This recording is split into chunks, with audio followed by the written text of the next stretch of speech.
Hello everyone. सो episode की starting में हमें दिखाया जाता है कि वोजन के साथ जो कुछ भी हुआ वो शानैंग को सब कुछ बताता है। शानैंग को तो ये देखकर सुनकर बहुत ज़्यादा हंसी आती है जब वोजन उसे बताता है कि उसे तो कुछ भी याद ही नहीं है कि उसके साथ असल में हुआ क्या है। वो शानैंग से रिक्वेस्ट करता है कि इस बारे में वो किसी को अभी ऑफिस में ना बताए, क्योंकि अगर ऐसा हुआ तो उसकी तो ऑफिस में कोई इज्जत ही नहीं बचेगी। अब चूंकि वूजन को कुछ भी याद नहीं था तो वो चैंगजी से इस बारे में कुछ भी पूछ नहीं सकता था। उसे शर्म आ रही थी कि वो आखिर चैंगजी से इस बारे में कैसे पूछे। वो शानैंग से कहता है कि जब तक मैटर सॉल्व नहीं हो जाता प्लीज़ तुम याओ के साथ तमीज़ से पेश आना। ये जो अपना रूड बिहेवियर है वो उसके साथ मत रखना प्लीज़। लेकिन शानैंग साफ साफ कह देता है कि मैं जैसे सभी लोगों को ट्रीट करता हूँ मैं उसे भी बिल्कुल वैसे ही ट्रीट करूँगा। उन दोनों को इस तरह लड़ते हुए याओ भी बाहर से देख रही होती है। उसे तो अपने बॉस का ये साइन मालूम ही नहीं था। इस बारे में वो तानिंग से बात करती है और वह पूछती है कि क्या हमारे बॉस का कोई सीक्रेट हो सकता है। तो इस पर तानिंग कहती है कि अच्छा तो अपने बॉस का सीक्रेट ढूंढने में लगी हुई हो, जिस पर याओ मना कर देती है। दरअसल याओ ये पता करना चाहती थी शानैंग के सीक्रेट के बारे में ताकि फ्यूचर में वो उसका बेनिफिट उठा सके। वो शानैंग पर ही नज़र रख रही होती है जब वो घर में अंदर वॉशरूम में ही बैठा हुआ होता है। ये दरअसल वोजन ने ही उसको आइडिया दिया था।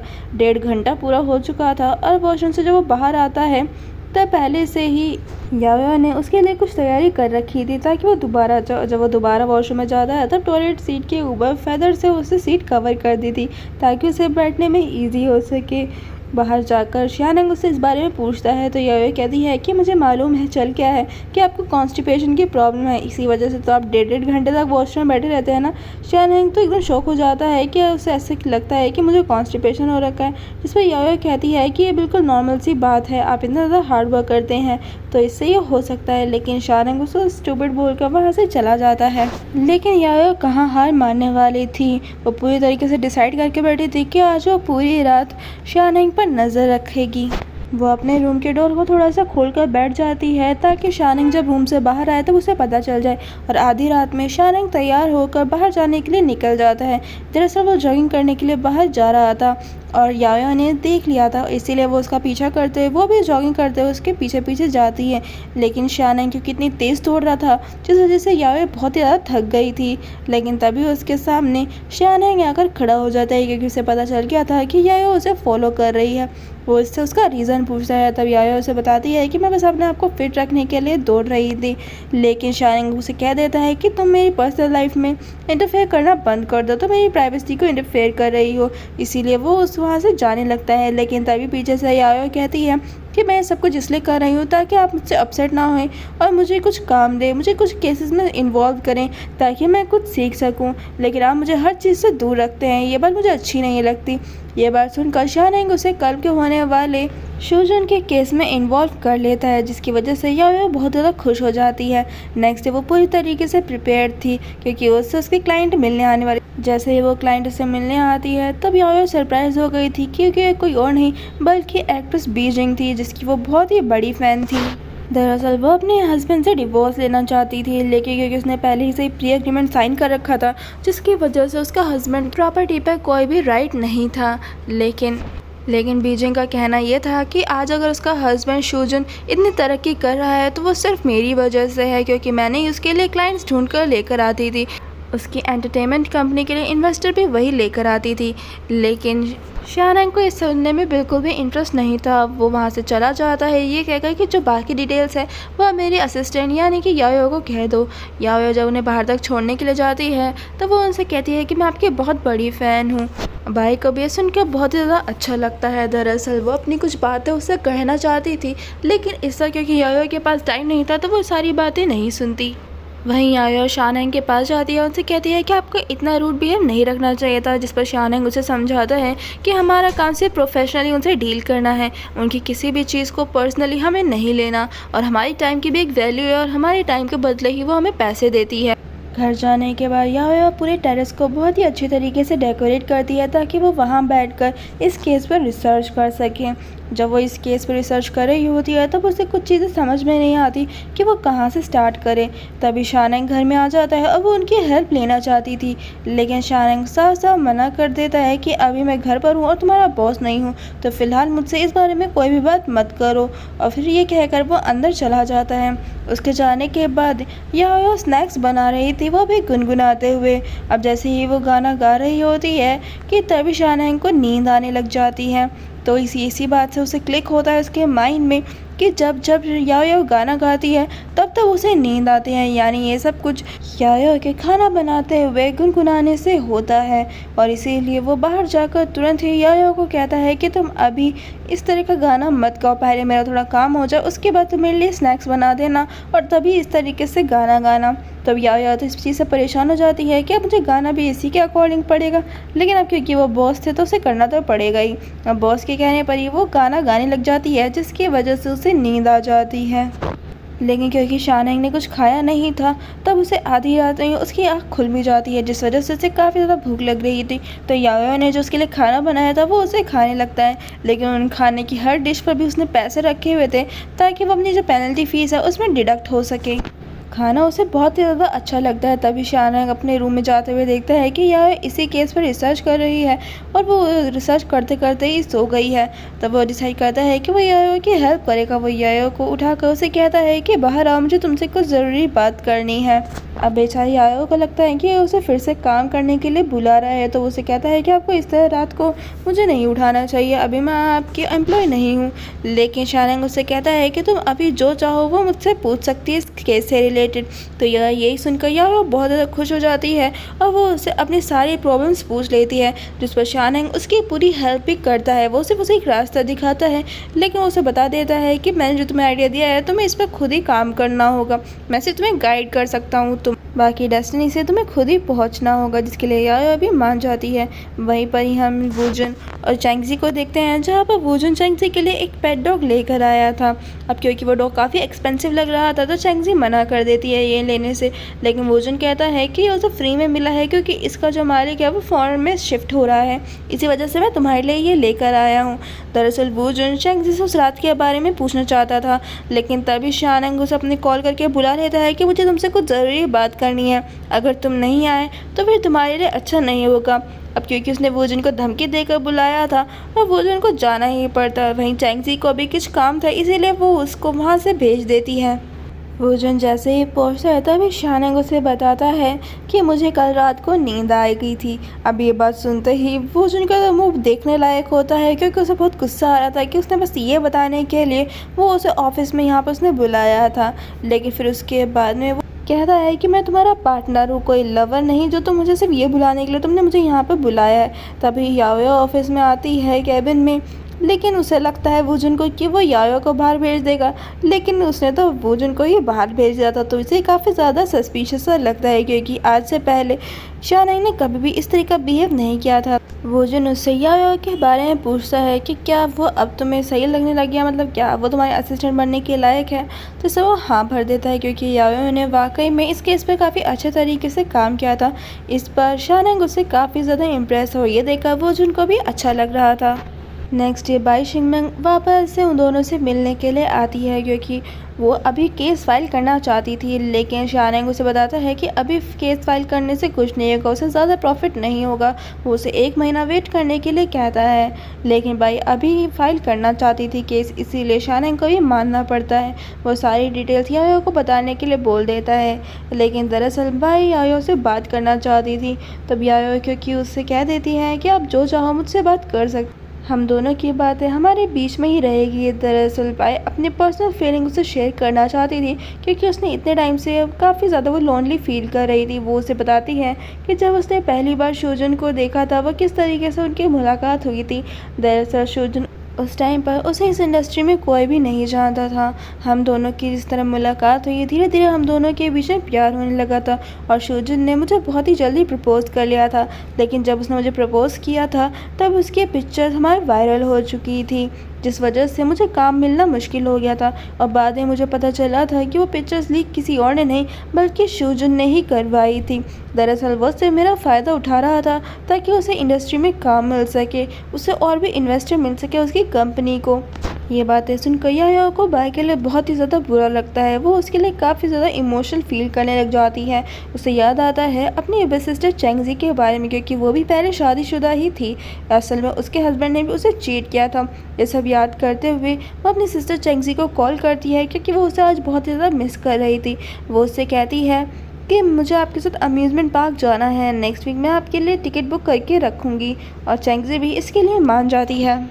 शानैन का ऑफिस में काम हो चुका था तो वो घर जाने के लिए निकल रहा होता है, लेकिन यायो अभी भी काम कर रही थी उस केस पर और भी ज़्यादा वो रिसर्च करना चाहती थी। लेकिन क्योंकि शानैन को यायो की ज़रूरत थी तो वो उसे कहता है कि लाइफ में बैलेंस होना बहुत ज़्यादा ज़रूरी है, और वो उसे अपने साथ घर ले जाता है। ये सब कुछ यूफाई भी देख रहा था, और वे उनके जाने के बाद एक बार फिर से अपने ग्रुप पे इस बारे में गॉसिप करना उनकी स्टार्ट हो जाती है। घर जाने के बाद यायो ने उसके लिए खाना बना के रखा हुआ था, जो कि शानैन आराम से खा रहा होता है। फिर यायो शानैन को वो सारी बातें बताती है जो बाई ने उसके साथ कही थी, जिस पर शानैन उससे कहता है कि हमें अपने क्लाइंट के साथ पर्सनल नहीं होना चाहिए, हमारा काम सिर्फ उनके लिए केस में को लड़ना है। अगर तुम पर्सनल होगी तो ये तुम्हारे लिए ही काफ़ी ज़्यादा प्रॉब्लम क्रिएट कर सकता है फ्यूचर में। ये बातें सुनकर याओ को बहुत ज़्यादा बुरा लगता है, क्योंकि वो बाई शिंगमैन के लिए काफ़ी ज़्यादा इमोशनल फील कर रही थी। अब नेक्स्ट डे हम वूजन को देखते हैं, जिसे चेंगजी को फ़ोन करके पता चल जाता है कि उसने यायो के साथ अम्यूज़मेंट जाने का प्लान बनाया है। अब क्योंकि वो चेंगजी के साथ जाना चाहता था तो वो एक प्लान बनाता है और शानैन के पास तुरंत ही पहुंच जाता है। वो उसे कहता है कि एक कंपनी के फंक्शन में जाना है जहाँ पर मैंने यायो को तुम्हारे साथ जाने के लिए बोल दिया है। वहीं चेंगजी अम्यूज़मेंट पार्क में यायो का वेट कर रही होती है, लेकिन तभी यायो को उसे मैसेज आता है कि दरअसल बॉस ने कुछ काम दे दिया है जिस वजह से मैं नहीं आ पाऊँगी, लेकिन जैसे अगर मेरा काम ख़त्म हो जाएगा जल्दी तो मैं वहाँ पहुँच जाऊँगी। तभी वहाँ पर वूजन आ जाता है। वूजन को वहाँ देख कर सरप्राइज़ हो जाती है और चेंगजी को पता चल जाता है कि यायो को बॉस के साथ किसी और ने नहीं बल्कि वूजन ने ही भेजा है। जब शानैन वहाँ पर पहुँचता है तब उसे पता चलता है कि ये एक सिंगल्स पार्टी है जो उसके ऑफिस की तरफ से रखी गई है सभी लॉयर्स के लिए। अब यायो कहती है कि अब यहाँ पर आ ही गए हैं तो थोड़ा एंजॉय कर ही लेते हैं। वहाँ पर सभी लड़कियाँ शानैन को ही देख रही थी। उन्हें पहला टास्क ये मिलता है कि उन्हें पेयर अप किया जाएगा और सभी लड़कियों को एक साथ 3 मिनट कंटिन्यूसली कॉन्वर्सेशन करनी थी। सभी लड़कियों की टर्न आती है जहाँ पर शानैन किसी न किसी रीज़न की वजह से उन्हें रिजेक्ट करता जा रहा था। वो कहता है कि मुझे लंबे बालों वाली लड़कियाँ पसंद है, जबकि उसके सामने शॉर्ट हेयर लड़की बैठी हुई थी। वो सभी लड़कियों की एक तरीके से इंसल्ट ही कर रहा था। शानैन वहाँ पर बैठकर बहुत ज़्यादा बोर हो रहा था। तभी वूजन का उसे कॉल आता है जो उससे कहता है कि अगर तुम्हें लड़कियों को रिजेक्ट करना ही है तो कोई ढंग का रीज़न तो देकर रिजेक्ट करो, ये तुम किस तरह का बेहुदा रीज़न दे रहे हो। लेकिन शानैन कहाँ उसकी बात सुनने वाला था। वो उसे कहता है कि मुझे तो तुम्हारी आवाज़ ही नहीं आ रही है। ये कहकर वो कॉल कट कर देता है। उसके बाद नेक्स्ट टर्न आती है जहाँ पर पार्टनर बनाकर उन्हें बोटिंग करनी थी। यायो के पास कुछ लड़के आकर बात करना चाहते थे, लेकिन शानैन उसे अपने साथ ही पेयर अप कर लेता है। वो उसे कहता है कि मैं तुम्हारा बॉस हूँ, जो मैं कहूँगा तुम्हें वो करना ही होगा। अब बोटिंग करते टाइम यायो ही कर रही थी और वो शानैन से कहती है कि आपको भी करना चाहिए, लेकिन वो तो कहाँ हाथ उठाने वाला था। वो तो साफ साफ कह देता है कि तुम करो, तुम्हारे रिफ्लेक्सेस काफ़ी ज़्यादा अच्छे हैं। अब बोटिंग पे पैडल मारते मारते एक पैडल गिर चुका था, जिसको उठाने के चक्कर में वो तो खुद ही नीचे गिरने वाली थी, लेकिन शानैन उसे बचाने के चक्कर में खुद ही पानी में गिर जाता है। अब क्योंकि उसे स्विमिंग करनी नहीं आती थी तो यायो भी उसे बचाने के लिए पानी में कूद जाती है। ये सब देखकर शानैन को बहुत ज़्यादा गुस्सा आ रहा होता है, लेकिन बस किसी तरीके से अपने गुस्से पर कंट्रोल करके बैठा हुआ था। यायो उसे कहती है कि मैं जानती हूँ कि आप मुझे बचाने के चक्कर में पानी में कूद गए, लेकिन शानैन उसे कहता है कि तुम ज़्यादा मत सोचो, ऐसा कुछ भी नहीं है। दरअसल पैडल उठाने के चक्कर में तुमने ही मुझे धक्का दे दिया था। दरअसल शानैन इस चीज़ को एक्सेप्ट नहीं करना चाहता था कि यायो को बचाने के चक्कर में ही वो पानी में गिर गया। यायो कहती है कि आप तो मुझे इस तरीके से ट्रीट कर रहे हैं जैसे कि मैं पर्वर्ट हूँ। वह रूम में जाकर भैया शानैन से कहते हैं कि प्लीज़ आप इस तरीके से बिहेव मत करिए, आपको शाय फील करने की ज़रूरत नहीं है, हम दोनों के बीच में ऐसा कुछ भी नहीं हुआ। लेकिन शानैन तो बहुत ज़्यादा शाय फील कर रहा था। दरअसल उसने वूजन को कॉल करके भी दोनों के लिए कपड़े भी मंगवा लिए थे। वहीं यायो तो बैठी मुँह बना के बैठी होती है कि इस तरह से ट्रीट क्यों कर रहा है, जबकि मैंने तो कुछ भी नहीं किया। वूजन को आने के बाद ही शानैन उसे रूम में छुपा देता है। लेकिन वूजन जब आता है तो वो यायो के बारे में ही पूछ रहा था। वो उसे कहता है कि तुमने आखिरकार उसके साथ क्या किया। शानैंग उससे कहता है कि मुझे उसमें बिल्कुल भी इंटरेस्ट नहीं है, वो मेरे टाइप की नहीं है। अब ये बात यायो ने भी अंदर रूम से सुन ली थी। वो तुरंत बाहर आ जाती है और कहती है कि आपके ये बात कहने का मतलब क्या है कि मैं आपकी टाइप की नहीं हूँ। वूजन भी उसे देख लेता है। वो तो वहाँ से चला जाता है कि ये फिक्र मत करो, मैं इस बारे में किसी को कुछ नहीं बताऊँगा। अब क्योंकि दोनों को पानी में गिरने की वजह से कोल्ड हो गया था। घर में आने के बाद यायो शानैंग से इंस्टेंट नूडल्स बनाने के लिए कहती है, लेकिन शानैंग को वो नूडल्स खाने में बिल्कुल भी इंटरेस्ट नहीं था। और वो उससे केस के बारे में पूछती है, लेकिन शानैंग उसे कहता है कि अभी मैं इस बारे में कोई बात नहीं करना चाहता। तभी डोर नॉक होता है, जिसकी आवाज़ सुनकर शानैंग समझ गया था कि ये कौन है। वो यायो से कहता है कि चाहे कुछ भी हो जाए डोर को खोलना मत। लेकिन यायो कहाँ मानने वाली थी। वो देखती है कि बाहर एक लड़की आई हुई है जो शानैंग से मिलना चाहती है। दरअसल ये लड़की शानैंग के क्लाइंट की बेटी है, जो कि काफ़ी ज़्यादा अच्छा क्लाइंट है, उनका पुराना भी। डोंगमिन यायो से पूछती है कि तुम कौन हो। तभी डोंगमिन के पास शानैंग का मैसेज आता है कि मैं घर पर नहीं हूँ और इस वक्त मेरी गर्लफ्रेंड घर पे होगी। तो वो समझ जाती है कि वो यायो की बात कर रहा है और यायो उसकी गर्लफ्रेंड है। और डोंगमिन तो उसको देख कर कहती है कि शानैंग सिर्फ मेरा है और मैं उससे तब तक तुम्हारे लिए लड़ूंगी जब तक तुम्हारी शादी नहीं हो जाती।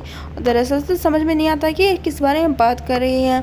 डोंगमिन उसे बताती है कि देखो शानैंग ने क्या मैसेज किया है कि तुम उसकी गर्लफ्रेंड हो। तो याओ भी इसी तरीके से एक्ट करती है। उसके जाने के बाद वो शानैंग से कहती है कि वो चली गई, आपने उसे इस तरह का मैसेज क्यों किया है कि मैं आपकी गर्लफ्रेंड हूँ।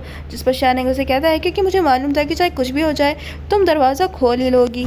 बाद में यायो बाई के केस पर जब रिसर्च कर रही होती है तब उसे कुछ चीज़ें समझ में नहीं आती। उसे उस केस में कुछ लूप होल लग रहा था, इसीलिए वो कॉल करती है। लेकिन शानैंग के बदले कोई और कॉल उठा लेता है, जिससे बात करते उसे पता चल जाता है कि शानैंग को इंसोमेनिया की प्रॉब्लम है। इस वजह से वो सारी बात समझ में आ जाती है उसको कि वो क्यों आधी रात को मुझे स्नैक बनाने के लिए बोलता है और गाना गाने के लिए, क्योंकि इस वजह से नींद आने लग जाती है। तो वो जानबूझकर खाना बनाती है और गाना भी गाने लग जाती हैं, जिसकी वजह से शानैंग को नींद आ जाती है। अब एक बार कंफर्म करने के लिए वो शानैंग के डोर के बाहर जाके खड़ी हो जाती है। जब कोई जवाब नहीं देता हो तो वो अंदर खोल कर चेक कर लेती है और वो देखती है कि शानैंग इस वक्त सो रहा है, यानी कि वो पूरी तरीके से कंफर्म हो गई थी कि वही उसके इंसोमेनिया का इलाज है। शानैंग को नेक्स्ट मॉर्निंग जब उसकी आँख खुलती है तब उसे यायो पर बहुत ज़्यादा गुस्सा आ रहा था, क्योंकि वो सोना नहीं चाहता था। उसने यायो को साफ मना किया था, लेकिन फिर भी उसने गाना गा के उसे सुला दिया, जिस वजह से वो अपनी रिसर्च नहीं कर पाया। वो बाहर आकर उसे कहता है कि कल रात को जब मैंने मना किया था गाना गाने के लिए तो तुमने क्यों गाया। जिस पर यायो कहती है कि क्या ऐसा कोई रूल है। जिस पर शानैंग कहाँ सामने से एक्सेप्ट करने वाला था कि उसके गाने की वजह से उसे नींद आती है। ऑफिस में जाने के बाद शानैंग यायो को बताता है कि बाई का हस्बैंड शोजन हमसे मिलने आने वाला है, तो पहले ही तुम सारी तैयारियां करके रखना, जिसके लिए यायो मान जाती है। थोड़ी देर बाद में शोजन और उसका लॉयर भी आता है मिलने के लिए, लेकिन वो नोटिस करता है शानैंग शोजन का लॉयर बार बार यायो की तरफ देख रहा है, जिस वजह से उसे अच्छा नहीं लगता। और असल में शोजन यहाँ पर इसलिए मिलने के लिए आया था ताकि वो कोर्ट के बाहर ही सेटलमेंट कर सके। वो अपनी प्रॉपर्टी का हिस्सा देने के लिए तैयार था। इस बारे में जब वो अपने रिपोर्ट्स दिखाता है शानैंग को तो उसे काफ़ी ज़्यादा अच्छा तो लगता है, लेकिन वो इसके प्रपोजल को ठुकरा देता है। और इसी के साथ हमारे इस एपिसोड का एक्सप्लेनेशन यहीं पर ही ख़त्म होता है। गाइस, जाने से पहले मेरे चैनल को ज़रूर सब्सक्राइब करिएगा, कमेंट करके बताइएगा कि आपको ये ड्रामा कैसा लग रहा है और आप कौन से ड्रामा का एक्सप्लेनेशन देखना चाहते हैं। Thanks for watching.